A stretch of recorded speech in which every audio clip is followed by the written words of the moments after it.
Hello प्यारे दोस्तों, मैं विनय सर आपका आपके वीआईटी पूर्वांचल परिवार में बहुत बहुत स्वागत करता हूं। आज मैं फिर से आप लोग के सामने यूपी पुलिस यूपी कांस्टेबल के एक नए टॉपिक्स को लेके आया हूं जिसका नाम है भारतीय कृषि। तो आज हम लोग भारतीय कृषि के बारे में जानेंगे, जहां से क्वेश्चन सब पूछते हैं, इंपॉर्टेंट क्वेश्चन जो हमारे आगामी परीक्षा में आने की संभावना 100% के आसपास बढ़ रही है, 90% से ऊपर बढ़ रही है। तो ध्यान से अंत तक वीडियो को देखिएगा और सारे कृषि से संबंधित क्वेश्चंस को पूर्ण रूप से याद कर लीजिएगा। ज़्यादा हम लोग इधर उधर की बातें नहीं करेंगे, वही इंपॉर्टेंट क्वेश्चंस पढ़ेंगे जो हमारे एग्जाम में आने के लिए कॉन्फिडेंट है कि नहीं, हाँ ये हमारे एग्जाम में आते हैं और आ सकते हैं। ऐसे ही क्वेश्चनों को कलेक्शन करके बनाया गया है, आपके लिए लाया गया है। तो लास्ट तक जरूर देखिएगा वीडियो। तो हम लोग टॉपिक्स पे चलते हैं, कुछ आपको पहले बता देते हैं तथ्य को, उसके बाद हम लोग आगे बढ़ते हैं क्वेश्चंस पे, तो वहां से चीजों को समझेंगे। देखिए, कृषि संबंधी जानकारी, जो कृषि क्रांति होती है, तो कृषि जो क्रांति है वह क्या होती है? कृषि क्रांति, जब कृषि क्षेत्र में विकास हेतु नए तकनीक, जो कृषि क्षेत्र है तो उसके विकास के लिए जब नए तकनीक को लाया जाता और क्या किया जाता है, साथ में विभिन्न आविष्कार उपयोग में लाया जाता है, तो उसे क्या कहा जाता है? कृषि क्रांति कहा जाता है। मतलब जब कृषि के विकास के क्षेत्र में नए तकनीकी और नए नए आविष्कारों को उपयोग में लाया जाता है, तो उसी को क्या कहते हैं हम लोग? कृषि क्रांति कहते हैं। ठीक है, तो बहुत सारे क्षेत्र हैं जहाँ पे बहुत प्रकार की क्रांतियां हुई है, तो उन क्रांतियों के बारे में हम लोग एक एक करके जानेंगे। ठीक है, क्लियर है? तो पहले क्रांतियों को हम लोग जान लेते हैं, फिर अपने टॉपिक्स को लेके हम लोग क्या करेंगे, आगे बढ़ेंगे। ठीक है, तो क्लियर है? आपको यह क्लीन दिख रहा होगा। ठीक है, बारिश भी हो रही है, मौसम भी अच्छे चल रहे हैं आज का, तो पढ़ाई में मन भी लग रहा होगा। तो यही मौका है कि आप अच्छे से इतना पढ़ जाइए कि बाद में मौसम खराब भी हो, कोई विपरीत परिस्थिति भी आती है तो दिमाग से यह चीजें आपके न उतरे। क्लियर है? ठीक है, तो देखिए, भारत में कृषि से संबंधित जो क्रांतियां हैं, अब हरित क्रांति है, तो हरित क्रांति जो है वह किससे संबंधित है? तो खाद्यान्न उत्पादन से संबंधित है। दो प्रकार से क्वेश्चन पूछ सकता है कि हरित क्रांति किससे संबंधित है, तो खाद्यान्न उत्पादन से संबंधित है। और खाद्यान्न उत्पादन किस क्रांति से संबंधित है? तो किस क्रांति से संबंधित है? हरित क्रांति से संबंधित है। क्लियर हुआ? आगे कह रहा है श्वेत क्रांति। श्वेत क्रांति की शुरुआत कब हुआ था? 1964 से 65 में, और यह किससे संबंधित है? दुग्ध उत्पादन से संबंधित है। जो श्वेत क्रांति है वह हम लोगों का किससे संबंधित है? दुग्ध उत्पादन से संबंधित है। ठीक है, पीली क्रांति खाद्य तेलों और तिलहन से संबंधित है। ठीक है, पीली क्रांति किससे संबंधित है? खाद्य तेलों और तिलहन कह सकते हैं। नीली क्रांति किससे संबंधित है? मत्स्य उत्पादन से संबंधित है। क्लियर है? गुलाबी क्रांति किससे? प्याज और मछली उत्पादन से संबंधित है। क्लियर है? काली क्रांति जो है वह पेट्रोलियम या खनिज तेलों से संबंधित है। जो रजत क्रांति है वह किससे संबंधित है? तो वह उर्वरक उत्पादन से संबंधित है। ठीक है, और जो सुनहरी क्रांति है वह किससे संबंधित है? तो वह किससे संबंधित है? बागवानी उत्पादन से संबंधित है। क्लियर हुआ? अगर वहीं पे आपको क्या पूछ दे, ये सुनहरी क्रांति को स्वर्ण क्रांति के नाम से भी देता है। ठीक है, वही आपसे खाकी क्रांति पूछ दे तो वह किससे संबंधित है? चमड़ा उत्पादन से। किसकी बात हो रही है? खाकी क्रांति। यह किससे संबंधित है? तो यह चमड़ा उत्पादन से संबंधित है। क्लियर हुआ? और भी कई सारी क्रांतियां, अगर वहीं पे आपको कृष्ण क्रांति पूछ दे तो कृष्ण क्रांति किससे संबंधित है? तो वह बायोडीजल से संबंधित है। जो कृष्ण क्रांति है वह किससे संबंधित है? तो बायोडीजल से संबंधित है। चीजों को ध्यान से समझिएगा, ये सब क्रांतियां हर एग्जाम में पूछते हैं। ठीक है, और वही आपका कौन सा छूटा? बादामी क्रांति पूछ दे कि जो बादामी क्रांति होती है वह किससे संबंधित है? तो बादामी क्रांति किस उत्पादन से संबंधित है? फटाक से सोचिए, मन में बताइए। जो बादामी क्रांति है वह किससे संबंधित है? तो मसाला उत्पादन से संबंधित है। देखिए, ये सारी चीजें आपके सामने है, इन सबको आपको क्या करना पड़ेगा? याद करना पड़ेगा, जानना पड़ेगा। वही आपकी और भी क्रांतियां हैं जो भूरी क्रांति पूछ दे, तो जैसे भूरी क्रांति किससे संबंधित है, तो उर्वरक उत्पादन से संबंधित है। भूरी क्रांति किससे संबंधित है, तो उर्वरक उत्पादन से संबंधित है। ये सारे क्वेश्चंस जो है आपको घुमा फिरा के पूछते हैं। वहीं पे पूछ दे कि जो लाल क्रांति है वह किससे संबंधित है, तो जो लाल क्रांति है वह किससे संबंधित है, टमाटर या मांस से। जो लाल क्रांति है वह किससे संबंधित है, टमाटर या मांस उत्पादन से संबंधित है। देखिए ये विभिन्न प्रकार की क्रांतियां हैं जो आपको याद रखना होगा, क्योंकि ये सारे आपके एग्जाम में क्या होते हैं, आते हैं। ठीक है, तो यह सारी चीजें हैं आपके। हरित क्रांति खाद्यान्न उत्पादन से संबंधित है, श्वेत क्रांति दुग्ध उत्पादन से संबंधित है, पीली क्रांति खाद्य तेल और तिलहन से संबंधित है, नीली क्रांति मत्स्य उत्पादन से संबंधित है, गुलाबी क्रांति प्याज और मछली उत्पादन से संबंधित है, काली क्रांति पेट्रोलियम या खनिज तेलों से संबंधित है, रजत क्रांति उर्वरक उत्पादन से संबंधित है, सुनहरी क्रांति बागवानी उत्पादन से संबंधित है, भूरी क्रांति वही भूरी क्रांति आपकी या रजत क्रांति ये सभी किससे है, उर्वरक उत्पादन से। जो लाल क्रांति वह टमाटर या मांस उत्पादन से संबंधित है, जो खाकी क्रांति यह चमड़ा उत्पादन से संबंधित है, जो कृष्ण क्रांति यह बायोडीजल से संबंधित है, और जो बादामी क्रांति है वह किसके संबंधित है, मसाला उत्पादन से संबंधित है। तो उम्मीद है कि आपको क्रांतियां सारे दिमाग में बैठ चुकी होंगी। अब हम लोग बढ़ेंगे क्वेश्चंस की तरफ, वहां से चीजों को समझेंगे और जानेंगे। ठीक है, चलिए पहला क्वेश्चन है आपके सामने स्क्रीन पे, इसको बताइएगा। पहला क्वेश्चन है कि अंगूर की खेती को आमतौर पे क्या कहा जाता है, मतलब अंगूर की खेती है वह किस कल्चर से संबंधित है। ये बहुत ही आसान क्वेश्चन है आपके सामने। सेरीकल्चर, एविकल्चर, मोरिकल्चर, विटिकल्चर, तो किससे संबंधित हो, तो क्लियर है हम लोगों का जो अंगूर की खेती होती है वह किससे संबंधित है, तो वह किससे संबंधित है, ऑप्शन नंबर 4 आपका सही होगा। किससे संबंधित है, विटिकल्चर से संबंधित है। क्लियर हुआ। तो नेक्स्ट क्वेश्चंस की तरफ हम लोग बढ़ेंगे। देखिए आप क्वेश्चंस करने के लिए हम लोग शॉर्ट में जाएंगे, स्पीड को अब बढ़ाएंगे क्योंकि धीरे धीरे आप चीजों को जानने लगे हैं, समझने लगे हैं। देखिए एक क्वेश्चन है आपके सामने स्क्रीन पे कि मक्खन का उदाहरण है निलंबन, कोलाइडल घोल, पायस, मिश्रण। तो जो मक्खन है उसका उदाहरण क्या है, तो उसका उदाहरण क्या है, सीधे सीधे ऑप्शन नंबर सी बिल्कुल सही होगा। क्या है, पायस है। क्लियर हुआ। देखिए क्वेश्चंस आपको सेलेक्टेड दिए जा रहे हैं जो एग्जाम में आने वाले हैं। छोटे छोटे क्वेश्चन है, अच्छे अच्छे क्वेश्चन है जो आपके एग्जाम में आने ही आने तय है। क्वेश्चन इसमें से बनेंगे ही बनेंगे, तो एक भी क्वेश्चन मिस मत करिएगा। जितने क्वेश्चन आपको दिए जा रहे हैं सारे के सारे दिमाग में क्या कर लिए, बैठा लीजिए, स्टोर कर लीजिए, ऐसा रख लीजिए कि वह कभी फिर निकले ना। क्लियर है। चलिए नेक्स्ट क्वेश्चन की तरफ हम लोग बढ़ेंगे। देखिए ये रहा स्क्रीन पे नेक्स्ट क्वेश्चन कि भारत में कौन सा कृषि वित्त का स्रोत नहीं है। कृषि वित्त का स्रोत नहीं है वह आपको बताना है। सहकारी समितियां, व्यापारिक बैंक, क्षेत्रीय ग्रामीण बैंक, कोई नहीं। इसमें से कौन होगा वह आपको बताना है। तो इसमें से क्या होगा फटाक से बताइएगा। तो इसमें से क्या होगा, कोई नहीं होगा। यह सारी जो है वह भारत में क्या करता है, कृषि वित्त स्रोत से संबंधित है। तो कौन नहीं है पूछा है, तो ऑप्शन में हम लोग का चौथा ऑप्शन सही होगा। कौन नहीं है, कोई नहीं है। डी ऑप्शन यहाँ पे इस क्वेश्चन का सही होगा। ठीक है, नेक्स्ट क्वेश्चन की तरफ हम लोग बढ़ते हैं।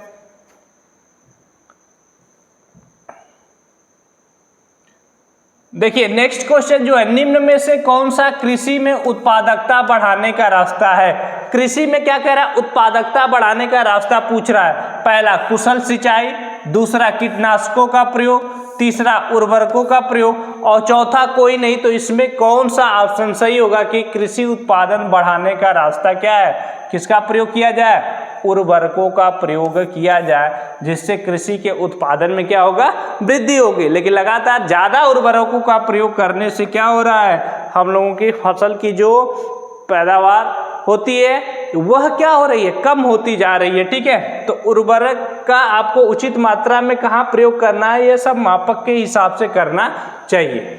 नेक्स्ट क्वेश्चन की तरफ बढ़ेंगे। जो नेक्स्ट क्वेश्चन आपका है, कह रहा है कि भारत में प्राकृतिक रबड़ का सबसे अधिक उत्पादन किस राज्य में होता है। जो भारत का प्राकृतिक रबड़ का सबसे अधिक उत्पादन किस राज्य में होता है, उत्पादन ज़्यादा से ज़्यादा उत्पादन की बात कर रहा है। पहला ऑप्शन है केरल, दूसरा तमिलनाडु, चौथा कर्नाटक, अरे तीसरा कर्नाटक और चौथा क्या कह रहा है, मेघालय कह रहा है। तो कहाँ पे होता है सबसे अधिक उत्पादन, तो कहाँ पे होता है, केरल में होता है। कौन सा ऑप्शन आपका सही हुआ, ऑप्शन नंबर ए सही हुआ। क्लियर है। नेक्स्ट क्वेश्चंस की तरफ हम लोग बढ़ेंगे।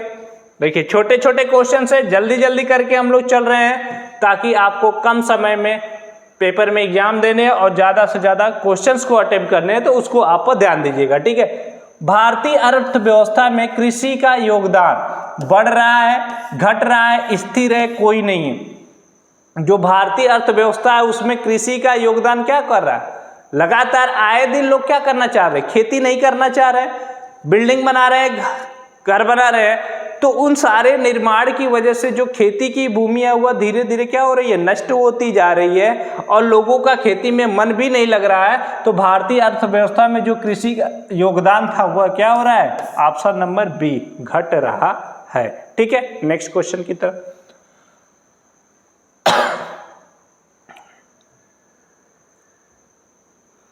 देखिए नेक्स्ट क्वेश्चन है, निम्न में से कौन सा भारतीय निर्यात की परंपरागत वस्तु है। जूट है, चीनी है, मसाले हैं, ये सभी है। कौन सा भारतीय निर्यात पूछ रहा है। ठीक है, आयात निर्यात। ठीक है, आयात निर्यात की यहाँ पे बात हो रही है। तो कौन सा इसमें ऑप्शन आपका सही होगा वह बताना है। तो भारतीय निर्यात की परंपरा, किसको निर्यात किया जाता है भारत में, परंपरागत पहले से ही निर्यात किया है। किसको निर्यात किया जाता है, जूट को ही निर्यात किया जाता है ना। निर्यात मतलब सामान को अपने क्या करना, दूसरे देश में भेजना। आयात का मतलब अपने देश में सामान को मंगाना, तो यही आयात निर्यात है। ठीक है, तो निम्न में से कौन सा भारतीय निर्यात की परंपरागत वस्तु है, तो कौन है, जूट है। ऑप्शन नंबर ए आपका बिल्कुल सही होगा। क्लियर है। चलिए नेक्स्ट क्वेश्चंस की तरफ बढ़ेंगे हम लोग। एरा स्क्रीन पे नेक्स्ट क्वेश्चन, निम्न में से कौन सा भारतीय भूमि सुधार का हिस्सा नहीं है। भारतीय भूमि सुधार का हिस्सा नहीं है। जमींदारी प्रथा का उन्मूलन, भूमि जोतों की अधिकतम सीमा निर्धारण, काश्तकारी सुधार और चौथा बहुफसली योजना। तो इसमें कौन सा है, कौन सा ऑप्शन सही है कि सुधार का हिस्सा नहीं है, तो कौन सा है, बहुफसली योजना। यह सुधार का हिस्सा नहीं है भारतीय भूमि में। ठीक है, क्लियर है, बहुफसली योजना यह सुधार का हिस्सा नहीं है। क्लियर है। तो क्वेश्चंस आपके दिमाग में बैठते जा रहे होंगे, लास्ट तक आप वीडियो देखते रहिएगा। जितने भी वीडियो अपलोड हो रहे हैं सारे आप देखते रहिए ताकि आप कम समय में ज़्यादा से ज़्यादा तैयारी कर ले। आपको अच्छे मटेरियल सारे प्रोवाइड कराए जा रहे हैं। जिसको पीडीएफ की भी ज़रूरत पड़ेगी वह कमेंट करके पीडीएफ भी डिमांड कर सकता है। ठीक है, उसको मिल जाएगा सारे कलेक्शन। किसान क्रेडिट योजना का आरंभ किया गया था, किस वर्ष किया गया था किसान क्रेडिट योजना का। ठीक है, 2004 से 5 में, 2000 से 2001, 1998 से 1999, 1995 से 1996। तो किस वर्ष किया गया था, तो किस वर्ष किया गया था, 1998 से 1999। किसान क्रेडिट योजना के बहुत सारे लाभ हैं। वह किसान जिसको फसल अपनी उगानी हो और उसके पास पर्याप्त पैसे नहीं है तो वह इन सारे चीज़ों का इस पे क्या कर सकता है, प्रयोग कर सकता है, लाभ ले सकता है। क्योंकि इसका जो ब्याज दर होता है वह 9 मात्र के बराबर होता है। तो यदि किसी भी किसान के नाम से ज़मीन है तो वह इसका प्रयोग कर सकता है। बाकी इस पे डिटेल में चर्चाएं बाद में होती रहेंगी। ठीक है, अभी क्वेश्चंस को हम लोग करेंगे, क्वेश्चंस पे फोकस करेंगे। चलिए नेक्स्ट क्वेश्चन की तरफ। एरा नेक्स्ट क्वेश्चन कि भारत का कितना प्रतिशत कृषि क्षेत्र में वर्षा पर निर्भर करता है। 48% जो भारत का क्षेत्र है ठीक है। प्रतिशत पूरा कृषि क्षेत्र वर्षा पर निर्भर करता है कि मतलब वर्षा होगी तभी यहाँ खेती हो सकती है, नहीं होगी तो नहीं होगी, क्योंकि वहाँ पे संसाधन उपलब्ध नहीं है पानी के अच्छे से कि कोई नलकूप लगा दे या कोई समरसेबल लगा दे और वहाँ से क्या करे, पानी दे के उनकी सिंचाई कर सके। तो ऐसे में अभी कितने परसेंट क्षेत्र भारत में है? 48%, 52%, 55%, 62%। तो कितने हैं? ऑप्शन आपके सामने यह 4 है और सही आंसर आपका क्या होगा? 55% अभी कृषि क्षेत्र ऐसे है जो अभी किस पे निर्भर है? वर्षा पे निर्भर है कि वर्षा होगी तभी वहाँ फसल उगेगी, नहीं तो नहीं उगेगी। तो इसका ध्यान रखिएगा 55%। चलिए नेक्स्ट क्वेश्चन की तरफ बढ़ेंगे हम लोग। नेक्स्ट क्वेश्चन है कि भारत में धीमी कृषि विकास गति के लिए निम्न में से कौन प्रभावी कारण है? भारत में धीमी कृषि विकास गति के लिए निम्न में से कौन प्रभावी कारण है, यह बताना है। पहला ऑप्शन है ग्रामीण निर्धनता, दूसरा शहरी निर्धनता, चौथा तीसरा कुशल श्रमिक और चौथा शहरों से गांवों की ओर पलायन। तो इसका कौन सा ऑप्शन सही होगा?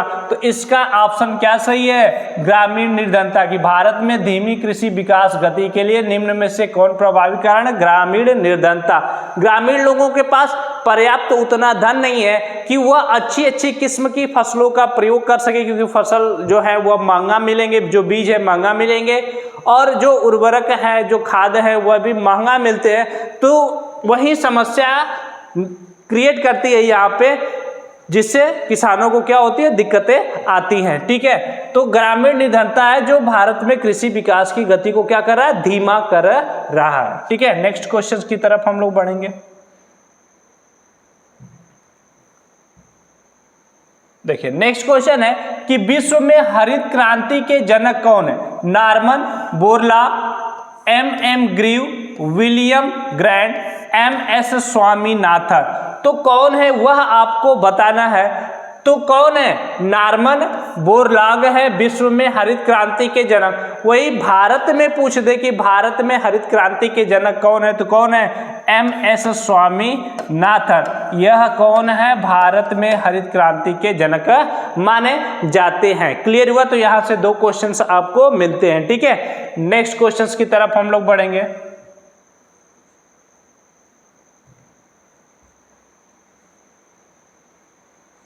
देखिए, प्रधानमंत्री फसल बीमा योजना में किसानों की आय दुगुनी करने का लक्ष्य कब तक रखा गया? मतलब जो किसान है उनकी आय कितना करना है? 2 गुना करना है। तो यह लक्ष्य पूर्ण करने के लिए कितना समय दिया गया? तो पहला ऑप्शन है 2022, तीसरा है 2024, दूसरा है 2024, तीसरा है 2025 और चौथा है 2028। तो 22, 24, 25, 28 यह ऑप्शन आपके सामने आपको बताने हैं कि कब तक रखा गया है। तो कब तक रखा गया है? 2022 तक रखा गया और अब हम लोग का क्या हो गया है? 2023 आ गया है। तो बताइए यह लक्ष्य पूर्ण हो पाया कि नहीं हो पाया? उसको आप आकलन कर सकते हैं। ठीक है, तो नेक्स्ट क्वेश्चन की तरफ हम लोग बढ़ेंगे।